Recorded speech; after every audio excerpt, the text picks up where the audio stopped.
تیرے کہنے پہ پی ٹی آئی کو ووٹ دیا. جنگی تبدیلی ہے بھائی, ساری چیزیں مہنگی ہو جائیں گی تو انسان کیا خریدے گا, کیا بیچے گا؟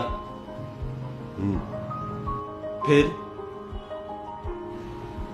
چل میں تجھے ایک کہانی سناتا ہوں, سن لے تجھے اچھی لگے گی.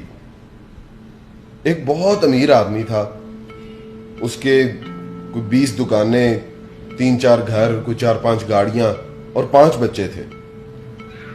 ایک دن ایسا ہوا اس آدمی کا ایکسیڈنٹ ہوا اور وہ مر گیا.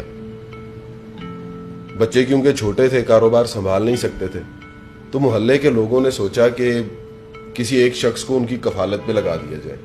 انہوں نے محلے میں سے ایک شخص کو ان کی کفالت کی ذمہ داری دے دی. کچھ دن گزرے تو اس شخص نے سوچا کہ ان بچوں کی جائیداد سے کچھ پیسے کمائے جائیں.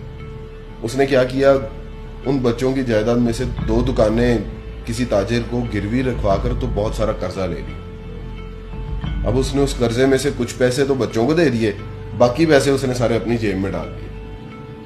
بچے خوش ہو گئے, ان کی ضرورتیں بھی پوری ہو گئیں, باقی پیسوں کی وہ عیاشی کرنے لگ گئے. اسی طرح اس شخص نے ان بچوں کی ساری جائیداد تھوڑی تھوڑی کر کے مختلف تاجروں کو دی اور بہت سارا قرضہ لے لیا, اور ان کا کوئی مکمل ذرائع آمدن بھی نہیں بنایا.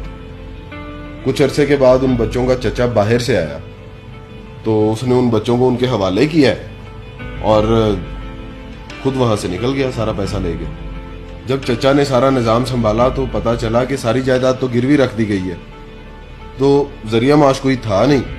چچا کو پھر مجبوراً قرضہ لینا پڑا اور بچوں کو دکانوں پر بٹھایا تاکہ وہ کاروبار بھی سنبھال سکیں اور ذریعہ معاش بھی بن سکے اور ان بچوں کا مستقبل محفوظ ہو جائے. اب خود سوچو کہ جب بچوں کے وہ فضول اخراجات بند ہو گئے, ان کو وہ جس طرح سے پیسے آ رہے تھے وہ بھی نہ ملے, تو ان بچوں نے اپنے چچا کو کیا کہا ہوگا؟ تو بچے تو کہیں گے تیرا بیڑا گرک ہو, تیرا کھانا خراب ہو, تو نے تو ہم سے سب کچھ چھین لیا. وہ تو اسے گالیاں دیں گے. یہی عمران خان کے ساتھ ہو رہا ہے. دیکھو, چیزوں کی قیمتیں ضرور بڑھ رہی ہیں, حالات بھی بہت مشکل ہو رہے ہیں, لیکن کسی کو برا بھلا کہنے سے اور گالیاں دینے سے حقیقت بدل نہیں سکتی. اور حقیقت یہی ہے کہ یہ حالات پچھلی حکومتوں کی وجہ سے ہی پیدا ہوئے ہیں. یہ حکومت اس ملک کے لیے وہ فیصلے کر رہی ہے جو مشکل ہی نہیں بلکہ بہت ناگزیر ہو چکے ہیں.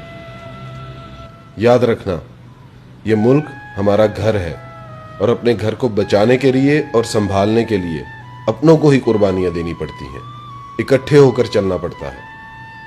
اور اگر ہم سب ساتھ مل کر چلیں گے تو انشاءاللہ ضرور بدلے گا پاکستان.